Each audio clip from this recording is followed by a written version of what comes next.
Bienvenidos a todos a estos Q-Master, un espacio donde conversaremos con referentes del mundo inmobiliario que nos contarán todas sus experiencias que han vivido en primera persona y que les han llevado al éxito. Un programa realizado para Qualis Optima, soñarlo y cumplirlo. Hola, muy buenas. Hoy estamos en un programa más de Q-Master, podcast de Qualis Optima, y estamos con dos personas a las que tengo el gusto y el cariño, ¿no?, de apreciar mucho, que es compañero y socio Igor Perea desde Bilbao, desde Vizcaya. ¿Qué tal, Igor? Hola, muy buenas. Bueno, encantado aquí de poder entrevistar a nuestro amigo y crack del sector. Y en este caso, Javier Ortega. ¿Qué podemos decir de Javier Ortega? Lo mejor es que lo digas tú, Javi. ¿Cómo te podrías presentar? Hombre, pues no lo sé. En primer lugar, gracias por invitarme a hacer este video podcast. Pues no sé, me podría presentar como un profesional inmobiliario más, ¿no? Que lleva 25 años en el sector. He hecho un poquito de todo. Empecé como asesor inmobiliario y he pasado un poco por todo, ¿no? He sido director de oficina, director de zona, franquiciado, multifranquiciado. He tenido mi marca propia. He sido director de formación y consultoría de una marca. Es decir, al final, como profesional inmobiliario, con mucho tiempo de experiencia. Y un tío muy humilde, bueno, que has hecho, yo creo que las cosas muy bien, las sigas haciendo bien y te admiramos, porque aparte de ser un tío fantástico, tú y bueno, Maribel, que también la queremos mucho, pues te seguimos y por eso estás aquí. La primera pregunta. eh, Has trabajado, creo que en muchas ocasiones, con equipos relativamente grandes o grandes para lo que es la media del sector. ¿Cómo has sido capaz de poder realizar la integración de los agentes y que hayan podido tener éxito en los primeros meses, que hayan podido empezar a facturar? ¿Qué herramientas les has dado? ¿Qué formación les has dado? ¿Qué seguimiento les has dado? ¿Cómo lo has hecho? Porque eso es, yo creo que algo que todos nos podemos preguntar. Pues mira, la integración de los agentes yo creo que es uno de los momentos más clave de cuando un asesor llega, tanto si tiene experiencia como si no tiene experiencia. Es cierto que si tiene más experiencia, pues seguramente no le hace falta tanta integración, aunque sí, porque tiene que entender la organización, las formas de hacer, las herramientas que cada organización tiene. Pero si no vienes del sector, esa integración tiene que estar muy bien diseñada, ¿vale? Y en función de en el modelo que entra ese asesor, pues que sea obligatoria o opcional. Si es asalariado, evidentemente debe ser ¿no?, una integración obligatoria. Si es autónomo, no le puedes obligar a nada, como bien sabéis, ¿eh? Le puedes sugerir que es bueno para él y que, bueno, pues que la realice o no la realice, ¿no? Pero en cualquier modo, esa integración tiene que durar lo suficientemente en el tiempo para ayudar al asesor, pues a entender en qué empresa entra, de qué va ese negocio, por dónde se empieza, qué herramientas tiene que utilizar, qué es eso de ser asesor inmobiliario, cuál es el papel fundamental de un asesor inmobiliario en la sociedad, ¿no? Porque sí que es verdad, y esto es una realidad, que es que hay muchos profesionales que llegan al sector inmobiliario no porque quieran ser agentes inmobiliarios, es porque no encuentran nada de lo suyo. Entonces, eso no debería ser así. Es decir, si yo ¿no?, me presento en una empresa o una agencia inmobiliaria, es porque quiero ser asesor inmobiliario, pero la realidad no es esa. La realidad no es esa. O sea, nos guste o no nos guste, no es esa la realidad. Son pues buenos, a lo mejor, pues agentes comerciales o buenos profesionales que no encuentran nada de lo suyo. Y dice, bueno, oye, pues en una inmobiliaria siempre hay sitio, ¿no? Ese es el dicho general. Bueno, no debería ser así, pero ese es ¿no? Esa es un poquito la realidad. Sobre todo en agencias grandes, ¿no? Entonces, esa integración tiene que estar muy bien diseñada y diseñada por alguien que sepa transmitir todo el know-how de una empresa inmobiliaria y de todo el negocio inmobiliario. Es decir, debería estar diseñada por alguien que tiene ese know-how y por alguien que sepa transmitir de forma adecuada. Porque conozco grandes empresarios inmobiliarios con empresas de éxito, con inmobiliarias de éxito, pero no lo pongas a hacer una integración porque es que no se te va a quedar nadie. Es decir, necesitas ser motivador, ¿no? Haber estado en el barro, o si puedes estar en el barro, mucho mejor, etcétera, etcétera. Entonces, para mí la integración, resumiendo, ¿no? En 20 segundos, ¿qué es lo que tiene que ser? Es una integración suficientemente duradera en el tiempo para transmitir, ¿no? ¿Dónde estás? ¿De qué va esta profesión? ¿Qué herramientas vas a tener a tu disposición? ¿Cómo utilizarlas? Pero sobre todo, ¿de qué va esta profesión? Por ejemplo, y para terminar con esta pregunta, una de las cosas que les decíamos nosotros en nuestra empresa a los nuevos es: tienes que tomar una decisión. Y esa decisión es ser un valor añadido para la sociedad. Si vienes al sector inmobiliario porque no tienes dónde ir y aquí te hemos dicho que sí, te estás equivocando. Es decir, si tú tomas la decisión de ser agente inmobiliario, es porque vas a ser, o tomas la decisión de ser, un valor añadido para aquella persona que quiera comprar o para que quiera vender. Y ya está. Entonces le enseñamos cuál es ese valor añadido que somos para una persona que quiera comprar o vender o alquilar, y él tiene que tomar la decisión. Y eso se hace durante la primera parte del día, o sea, durante la mañana, para que al mediodía se pueda ir a comer y no volver, ¿no? Porque su decisión es: no, yo vengo aquí pues porque me han dicho que te ganas muy bien la vida, o que no, aquí tienes que ser un valor añadido. Si no tienes claro que tienes que ser un valor añadido, y yo te voy a decir cuáles son las líneas rojas de comportamiento para ser ese valor añadido, no puedes trabajar conmigo. Y hemos tenido gente que no ha vuelto al mediodía, ¿eh? O sea, yo le decía la broma: te vas a por tabaco y no vuelvas. Y había gente que se iba por tabaco. O sea, a la tarde ya no venía. O sea, que fenomenal. Javier, cuando hablamos de integración me ha gustado mucho lo de saber transmitir, ¿no? Porque al final los agentes acaban siendo muchas veces el reflejo de quién les está ayudando, quién es el mentor, el responsable y demás, ¿no? Entonces, es decir, siempre hablamos de lo que se debe de hacer, pero me gustaría invertir la pregunta ahora. Es decir, ¿cuáles son los errores más comunes que se cometen en los agentes inmobiliarios que a veces nos generan impotencia a los que estamos trabajando con ellos porque vemos que tienen posibilidades y tienen fortalezas, pero no acaban de prosperar? ¿Cuáles son los errores más comunes que se cometen tanto los agentes como los responsables? Mira, pues empiezo por el que mejor me sé, que es los errores del responsable. Los errores vienen de inicio, es decir, desde la propia selección del candidato.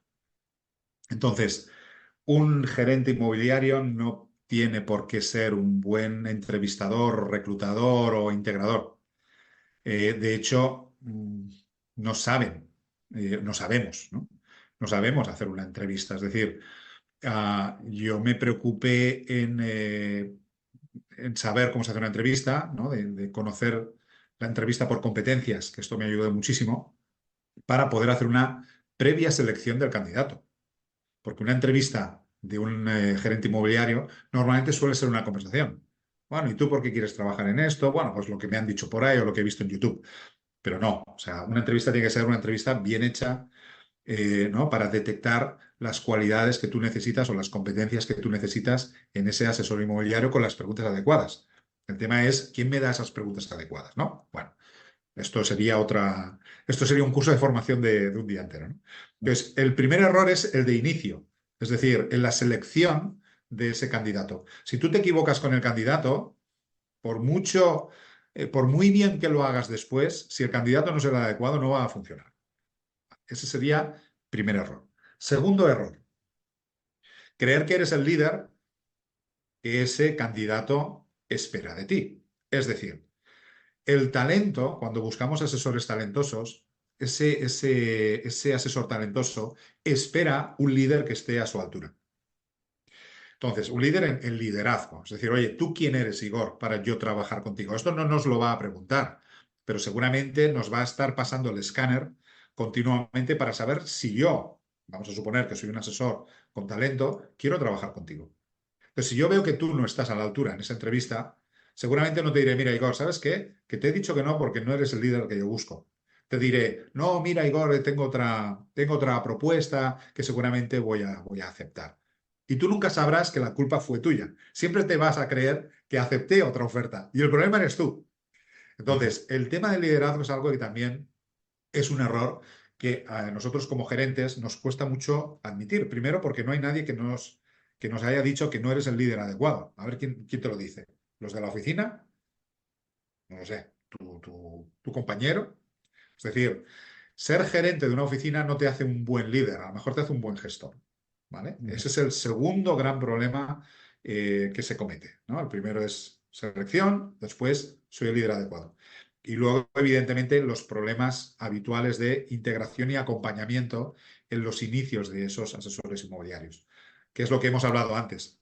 Si no lo tienes bien estructurado, pues seguramente ese asesor no va a tener éxito. Y una cuarta, se podría decir que muchas veces no nos atrevemos o no sabemos a decir cuándo el asesor está preparado. Porque el asesor siempre quiere que tú vengas conmigo y que me lo hagas tú. Tengo un cliente, me cierras la operación, tengo un cliente, me firmas tú el mandato de confianza. Entonces, oye, también el gerente debe saber, decir, oye, Igor, estás preparado, es tu hora. O sea, deja de pedirme que te hagan las cosas. ¿Okay? Y sobre todo si son autónomos. Es decir, un autónomo es autónomo. O sea, te lo haces tú. Esto en cuanto al gerente. Los problemas por el asesor es, primero, entrar en una agencia inmobiliaria sin querer ser agente inmobiliario. Ese es el primer error. Si no quieres ser agente inmobiliario, jamás te va a ir bien. Y esto lo tiene que detectar el gerente. Si tú, Igor, me estás haciendo la entrevista y detectas que yo no quiero ser asesor inmobiliario, sino quiero dedicarme a esto, pues bueno, pues mientras encuentro algo de lo mío, pues no. Es un error que como asesor inmobiliario no debo cometer. No me va a gustar la profesión. Segundo error, y este es el más típico de todos, el tener un problema de actitud. En el sector inmobiliario, no sé si lo habéis podido comprobar vosotros, pero de cada 10 asesores le va realmente bien a 1 o 2. Al resto le va regular o mal. Pero aquellos que puedan decir, yo estoy satisfecho con cómo me va en el sector inmobiliario, pero ya no por lo que puedan ganar, sino por lo que puedan sentir. Es decir, oye, yo me siento asesor inmobiliario. Me va bien, estoy contento, la satisfacción de mis clientes la siento, ¿no? Es decir, es 1, 2 de cada 10 como máximo. Entonces, ¿por qué ocurre esto? ¿No? Bueno, pues ocurre por un montón de cosas, pero sobre todo por esos errores que se cometen a la hora de el gerente seleccionar mal, ¿no? Y lo que hemos hablado, pero también a la hora del asesor cometer errores. Es decir, este no es mi profesión, pero sin embargo vengo. Ah, luego también hay grandes errores, por ejemplo, en el sector de asalariados, que es que el gerente no le marca las líneas rojas a los asalariados. Es decir, Igor, yo te pago, voy a poner un número por redondear, no porque sea ese, ¿eh? Te pago 1.000 euros para que hagas esto, esto, esto. Estas son tus obligaciones. Estos son tus derechos. Pero muchas veces no les marcamos desde el inicio cuáles son tus obligaciones. Tus obligaciones, para que yo te pague 1.000 euros a ti y te pague la seguridad social, me lo invento, ¿eh? Es que captes 2 viviendas al mes y vendas una. Es que trabajes 8 horas. Es que cumplas con estos requisitos que la empresa marca. Porque hay muchos asesores que creen que su derecho absoluto es cobrar los 1.000 euros a final de mes, independientemente de si las cosas le han salido bien o le han salido mal. Y esto no es culpa del asesor, es culpa del gerente, que no le marca esas líneas rojas. Con autónomos lo tienes que hacer de otra forma, es otra historia. Pero muchas veces me encuentro a que hago consultorías, a consultoría, agencias con asalariados, y me dicen, Javier, es que no me hacen caso. ¿Cómo? Te tienen que hacer caso. Para eso les pagas un salario fijo, para que te hagan caso en las necesidades que tiene la empresa. Y evidentemente tú tienes que respetar sus derechos, ¿no? Pero esos son los principales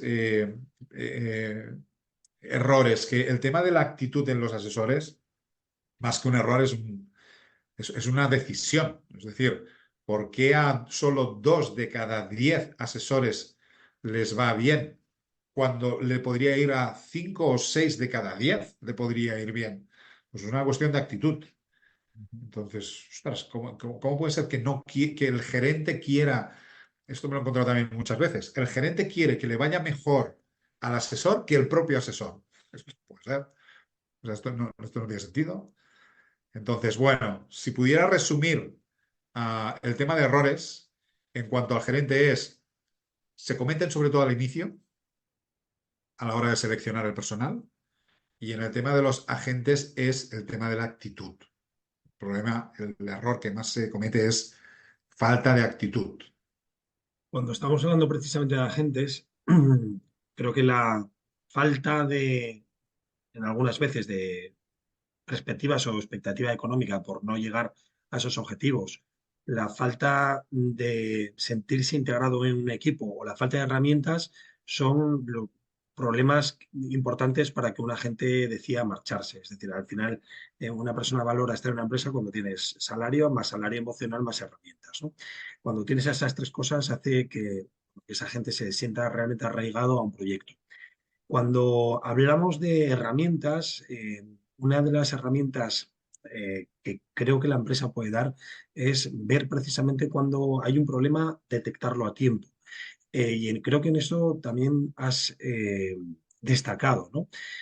¿Cómo podemos detectar a tiempo los problemas? Entre otras cosas, siempre, bueno, pues con los KPIs, ¿no? Los KPIs, los OKRs, ¿no? Eres un tío que le gusta, hay dos personas en esta vida, los que escriben en Word y los que escriben en Excel, tú eres de los que escriben en Excel. ¿Cómo gestionas esos KPIs, esos OKRs, para detectar los problemas de forma efectiva? Mira, hablabas de cómo detectar problemas ¿no? para la satisfacción del asesor. Yo creo que más allá de los KPIs o los OKRs, cuando trabajas con personas es trabajar la persona más que sus KPIs. Los KPIs yo los trabajo a nivel empresa porque como he estado muchos años trabajando con autónomos, no tenía esos KPIs de los agentes inmobiliarios, tenía los de empresa, ¿no? ¿Cuántos mandatos entras? ¿Cuántos vendemos? ¿Qué porcentaje vendemos? ¿Qué porcentaje de comisión tenemos? Es decir, trabajar los de empresa, no los del asesor. Pero una de mis funciones y de las funciones que creo que tiene que tener un gerente es trabajar cómo están los KPIs de la persona. Es decir, cuando digo KPIs de la persona es cómo está esa persona. Entonces, una de las obligaciones que tiene que tener un gerente es tomarse un café con cada asesor cada cierto tiempo. Pero un café es que llego a la oficina, hombre Igor, ¿cómo estás, tío? Pues oye, me voy a tomarme un zumo aquí enfrente. ¿Te vienes conmigo? Y me voy con Igor y a lo mejor no le pasa nada. Pero me voy con él y me tomo un café y Igor pues me explica que está muy bien y que no sé qué y ya está. Pero hay muchas veces o sea, no tenemos que actuar cuando el problema ya está. Cuando César nos dice que está desmotivado.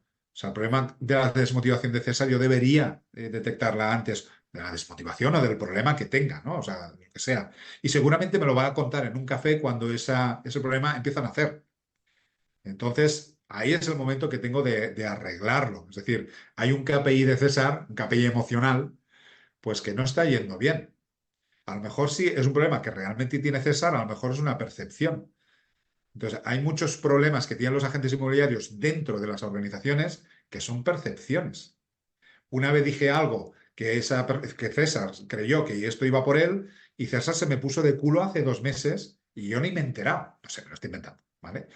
Entonces, si yo me tomo un café con César, no a los 2 meses, sino dentro de 15 días, César igual tiene, pues, ¿no? La valentía de decirme, oye, Javier, ¿te puedo decir una cosa, tío? ¿Te acuerdas aquello que dijiste? Pues me sentó fatal. ¿Pero qué me dices, César? Pues si eso no iba por ti. Ah, pues yo pensaba que iba por mí. Y ya está curado. Entonces, el KPI emocional, pues lo acabo de resolver, ¿no? Entonces, el gerente tiene que estar continuamente. Continuamente es continuamente. O sea, cada semana tiene que estar con alguien. Si es un equipo pequeño, no. O sea, si tienes un equipo de tres, pues, yo qué sé, no es necesario estar cada semana tomando un café. O sí, no lo sé.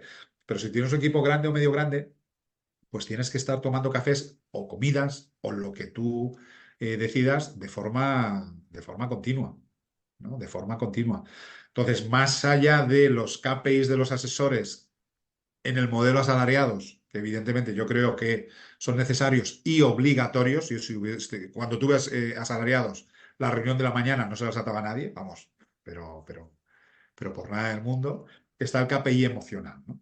Entonces, oye, gestionar los KPIs emocionales yo creo que son mucho más importantes que los KPIs de Excel.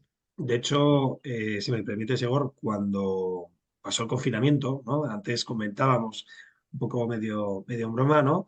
De verte, ¿no? Manejando precisamente en ese momento de, bueno, pues quizás de cierta situación difícil, ¿no? Que pasamos todos, cómo tú lideraste y cómo tomaste las riendas para elevar el tema emocional del equipo a un límite de sacarle la sonrisa, ¿no?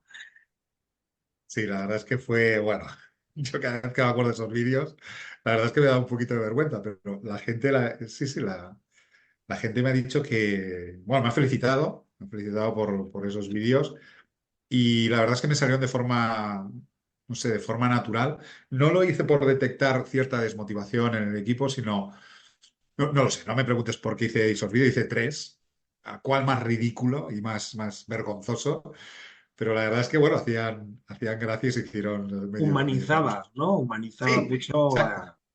Sí, a sí. ese profesional que desde fuera muchas veces te vemos, ¿no? Perfecto, con el Excel siempre y bueno, eso te humanizó bastante. Sí, Y la verdad es que fue, interrumpía fue a bueno. Igor que iba a lanzar dos No, cosas. no, no. El ser auténtico y que ver a la persona, yo creo que eso marca y es necesario, ¿vale? Porque al final no dejamos de ser personas que a veces nos ponemos el buzo de profesional, pero detrás hay una persona y la gente lo tiene que ver, todo el mundo y sobre todo la gente que está con nosotros. Pues el tema de organización, ¿vale? La gestión del tiempo que tanto cuesta y tal, me gustaría orientarlo un poquito ahí. Los agentes altamente productivos, ¿cuál es su denominador común respecto a la gestión de tareas, gestión del tiempo, cómo se gestiona en el día, la semana? ¿Qué podríamos decir a los agentes inmobiliarios que ahora mismo nos están escuchando sobre este tema que tanto nos cuesta a todos?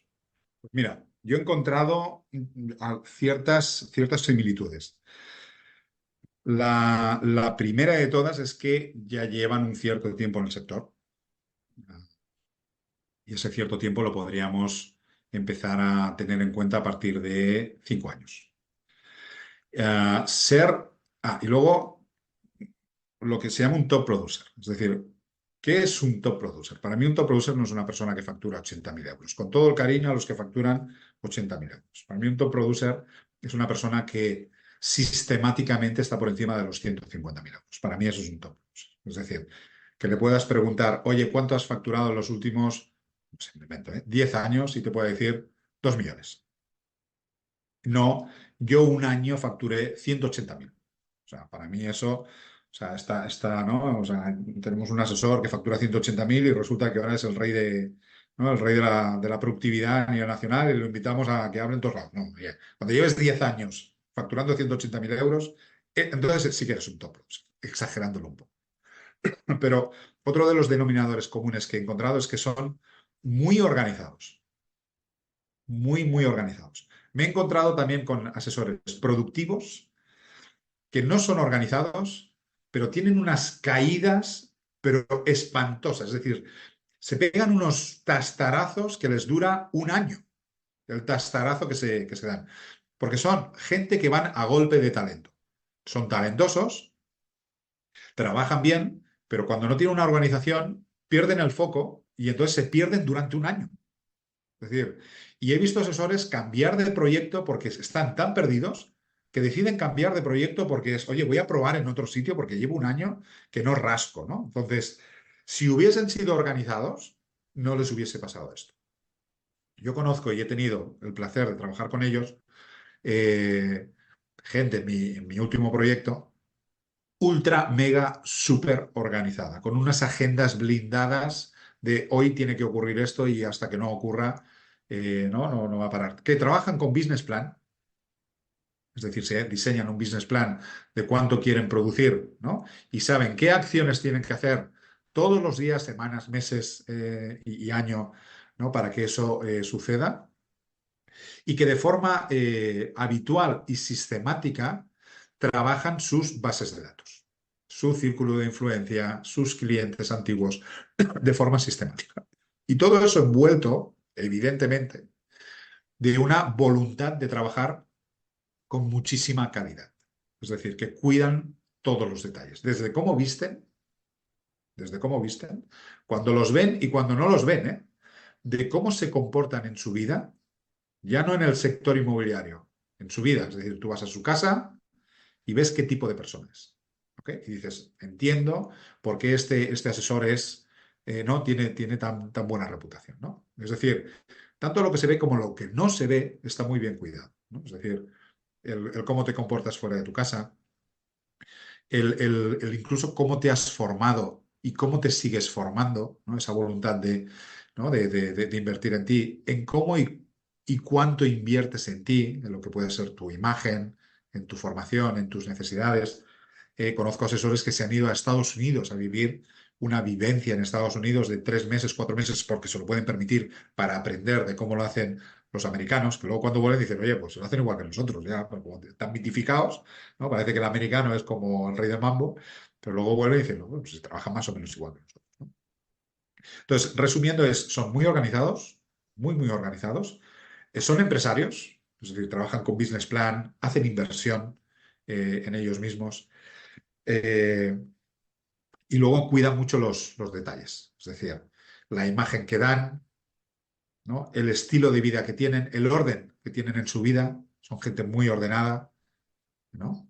Es decir, se sale un poquito del estereotipo del comercial, ¿no? Que suele ser una persona desorganizada, ¿no? Que va a golpe de talento, ¿no? Que ahora, ¿no? Que es demasiado emocional, ¿no?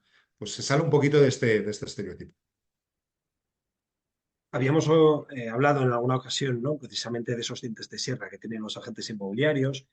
Y bueno, sí que es cierto que el componente, aparte del KPI de empresa, tenemos que tener bueno, pues un estado emocional que nos ayude a, a impulsar, a tener un motivo por la mañana para levantarnos, para dar nuestra mejor versión de nosotros mismos. Pero a veces eso es desgastante. El sector inmobiliario esto desgasta, ¿no? Eh, bueno, detectamos ese posible problema con ese agente, nos sentamos con él, se queda tranquilo, ¿no? Porque, oye, pues esa situación conflictiva se ha resuelto, pero le tenemos que llevar un poquito de la mano, ¿no? La figura del coach, del mentor, sobre todo de hacer ese seguimiento.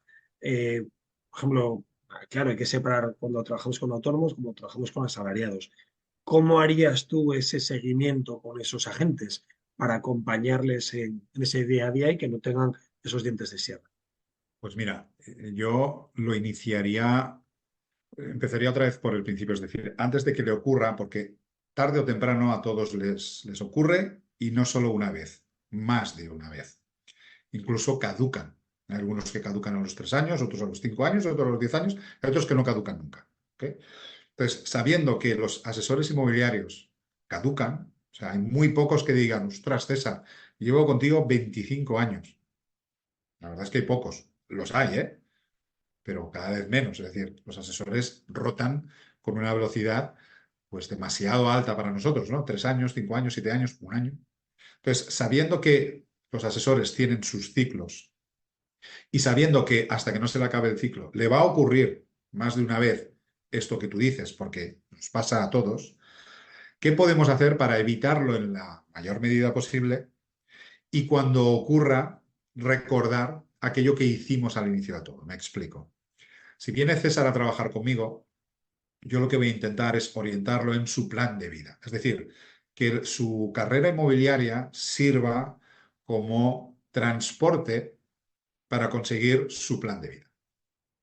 Y su plan de vida será, pues no lo sé, tener un hijo más, tener una casa nueva, vivir de forma tranquila, tener prestigio en el sector inmobiliario, no lo sé, o sea, ¿no? Hacer un máster, no, pues no lo sé, cada uno tiene su plan de vida, o sea, pero tienes que tener un plan de vida, ¿no? Es decir, no puedes llegar al sector inmobiliario o a mi empresa a ver qué tal te va. A ver qué tal te va este año. Bueno, este año me ha ido normal. A ver el año que viene. No, vamos a hacer un plan de vida. ¿Qué plan de vida quieres, César, para el año que viene o para los próximos 3 años? ¿Qué plan de vida tienes? Bueno, pues que mis hijos tengan un buen colegio, ¿no? Poderme ir 2 veces de vacaciones, pero de vacaciones a donde yo decida ir, no donde pueda ir, donde yo decida. Gracias a Dios, el sector inmobiliario, si trabajas bien, te da esta oportunidad de poderte ganar la vida bien, ¿no? Y construir un plan de vida, pues rico. No rico en dinero, sino rico en cosas, ¿no? Es decir, darle una buena educación a tus hijos, tener un hogar cómodo, ¿no? Llevarte a tus suegros de vacaciones con tus padres y todos juntos, ¿no? Y tener la satisfacción de pagarlo tú, ¿no? O sea, cuando digo riqueza, hablo de esto. Bien, pues oye, el sector inmobiliario te permite cumplir con esos planes de vida. Y también es verdad, como tú bien decías, que desgasta mucho el sector inmobiliario. Pero claro, al final es, oye, que merezca la pena este desgaste si al final en agosto me puedo ir con mis suegros y mis padres y mi mujer y mis hijos juntos de vacaciones. Oye, pues mira, será menos desgaste. ¿Vale? Es decir, cuando llegue ese desgaste es, oye, por esto merece la pena. ¿Sabes? Eso sí, tiene que merecer la pena, porque si no, cuando llegue el desgaste dirá, oye, César, yo me voy, macho. O sea, estoy ya desgastadísimo y encima no me puedo ¿no? permitir, ¿no? esas situaciones que yo esperaba. Entonces, por resumir, es, oye, prepara un plan de vida con César, con tu asesor, César, y cuando llegue ese desgaste es, oye, César, ¿te acuerdas que estamos consiguiendo que tus dos hijos vayan al colegio alemán? Si el colegio alemán es bueno allí, ¿no? O al colegio americano, si el colegio americano, le estás dando una educación a tus hijos excepcional. El precio que estás pagando es estos momentos. Pero esto te va a durar una semana, 2 semanas, te ayudo a gestionarlo, cómo salir de aquí para volver a encontrar esa motivación. El sector inmobiliario tiene cosas buenas y tiene cosas malas. De las cosas malas es que 2 veces al año te tienes que tomar un par de tilas. Pues, oye, pues asumámoslo, ¿ok? Yo lo gestionaba así. No sé si sirve, pero yo lo gestionaba así. Yo lo preparaba antes porque sabía que te iba a pasar. Entonces, cuando llegaba el momento, ¿verdad que tus dos hijos van al colegio americano y estás encantado? Sí, estoy encantado. Oye, pues deja pasar una semana. Está claro que hay una diferencia importante entre ganas y motivación, ¿no? Las ganas duran lo que duran y la motivación es precisamente lo que te impulsa, lo que hablas, ¿no? Un poco a conseguir esos objetivos fundamentales en la vida, ¿no? Igor, un montón de preguntas nos queda en el tintero, pero estamos llegando ya a la hora. ¿Se te ocurre alguna cosita más? Que estás en silenciado, ¿eh? Pues bueno, ya llegando a la hora, pero si queremos hacer una última así resumida, estas preguntas no se suelen hacer, aunque creo que son importantes, porque cuando los agentes inmobiliarios están en nuestras empresas, empiezan a funcionar bien, empiezan a vender bien. Entonces, claro, todo el mundo se plantea, es lógico y normal, y a mí me gusta, porque tenemos un carácter todos los que estamos aquí emprendedor, de que se quieren poner un poco por su cuenta o buscar ese nuevo proyecto y tal, ¿no? Lo que pasa es que muchas veces no lo piensan del todo bien y cuando salen de estas empresas como las nuestras, pues al final no acaban prosperando, ¿no? ¿Qué le podrías decir a esos agentes inmobiliarios? Que esta pregunta no se suele hacer, pero a mí me gusta. ¿Qué le podrías decir a esos agentes inmobiliarios que están vendiendo bien, que ellos piensan que si no, el trozo de la empresa, si solo quedarían ellos y tal, y luego se incorporan al mercado y lo ven todo totalmente diferente y caen, económicamente caen y se desmotivan y no acaban cumpliendo ese sueño que al principio tenían? Pues no lo sé, porque a mí me ha pasado y cuando me comenzó a pasar, es decir, yo he tenido asesores muy cualitativos que se me iban, o sea, hacían lo que tú decías, oye, ya he aprendido, me voy, ¿vale? Y me monto por mi cuenta o me voy a aquella inmobiliaria que me da un 1% más, ¿no? Entonces, evidentemente intentas convencerlos de que posiblemente estén cometiendo un error. Entonces, pero no lo evitaba, o sea, no, se iban. Entonces llamé a una persona que le tengo una admiración brutal y de hecho es uno de mis referentes en el sector inmobiliario, que es Ricardo Iturriaga. Y entonces me acuerdo de una conversación que llamé a Ricardo y digo, Ricardo, o sea, lo llamé triste. Digo, mira lo que me pasa. Digo, tengo asesores que se van. O sea, y digo, y es que estoy convencido de que no les va a ir tan bien como aquí. Dice Javier, dice, mira, dice, habrá veces que lo puedes evitar y hay veces que es inevitable. Los asesores tienen ciclos. 3 años, 5 años, 7, 1, lo que sea. Dice, pero es que no lo puedes evitar. Dice, lo que sí que te recomiendo es que hagas un seguimiento. Dice, que intentes que la salida no sea traumática, porque un día pueden volver. Dice, normalmente no vuelven. Dice, pero oye, déjales la puerta abierta. Dice, eso sí, si no te pegan un portazo. Dice que hay asesores que encima te pegan un portazo cuando se van, cuando los has tratado bien, ¿no? Pero bueno, centrando el tema. Entonces me dijo, dice, mira, Javier, dice, haz un análisis de los que se van. Dice, el 80% les va peor. Hay un 10% que les va igual. Y hay un 10% que les va mejor. ¿Ok? Entonces, dice, esa es la realidad. Dice, el tema de cómo los convencemos para que no se vayan y vean lo que les va a suceder antes de que les suceda es muy difícil. Dice, es muy, muy difícil. Es tremendamente difícil. Dice, ¿por qué? Porque se creen que fuera es tan fácil como en tu casa. Dice, luego se dan cuenta de que fuera hace un frío que pela y que con ese frío no se puede trabajar. ¿Vale? Dice, pero se dan cuenta cuando salen, ¿no? Dice, pero suele ser a veces inevitable. Y entonces, otra persona, no Ricardo Iturriaga, porque Ricardo tiene una capacidad. A lo mejor esta pregunta se la podrías hacer a Ricardo Iturriaga. Porque Ricardo Iturriaga para mí es el crack, el número uno en retención de talento. Fue director de recursos humanos de Telecinco, por lo tanto, como buen director de recursos humanos seguramente sabe algo más que nosotros, pero yo creo que es el número uno en retención de talento. Y a mí siempre, pues me ha costado convencer a estas pocas personas que se iban a montarse su agencia, convencerlos de que no lo hicieran. Entonces, se han pegado la gran torta, el 80%, pero luego ya no vuelven. O sea, no sé si es una Yo cuestión creo, de ego, de orgullo o yo creo que de... Javi, no sé si te parece, ¿no? Esto es como los jugadores de fútbol, ¿no? Hay jugadores de fútbol, Sporting, en el Bilbao, en el Barça, no sé, decir los tres que estamos aquí, que son buenos jugadores, son titulares en estos equipos, fichan por el Paris Saint-Germain o por otro, o el Atlético de Madrid o lo que sea, y ahí no juegan ni de titulares, ¿no? Y dices tú, pero si es la misma persona, el talento está, ¿qué pasa? Que hay muchos factores que influyen, ¿no? Ese coordinador que te hace y te pone las operaciones, ¿no? Ese jugador que te pone la pelota en el pie para que tú realmente saques la mejor versión de ti o el ambiente laboral, ¿no? Es decir, al final yo creo que hay una expectativa económica que hay que cumplir, hay por otra parte un ambiente laboral que se tiene o no se tiene, ¿no? Y al final hay veces que, bueno, pues esa persona que igual no factura, pero realmente hace ese chascarrillo en ese momento de silencio donde joder, te hace sacar la sonrisa y te hace motivarte, ¿no? Lo que hablamos antes, ¿no?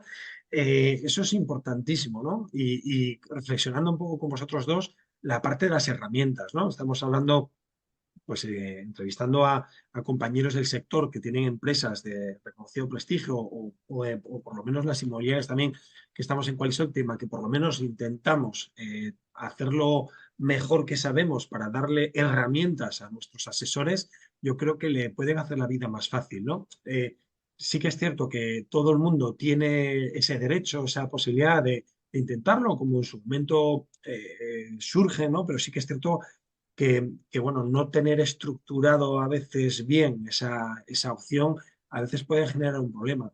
Eh, Javi, no queremos entretenerte más. La verdad que estaríamos hablando, yo creo que daríamos para otro capítulo.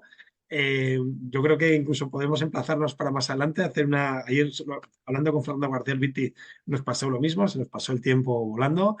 Y nos vamos a ver en San Sebastián. A ti y a Maribel, encantados de que nos acompañéis al Meeting Day y esperemos, bueno, ya darnos un abrazo que ya buena falta nos hace, que hacía tiempo que no coincidíamos, ¿verdad, Igor? Sí, así es. La verdad que es un placer oírle y nada, la verdad que hace tiempo que no coincidimos y también deseando verte en persona y poder cenar y tomar una caña juntos.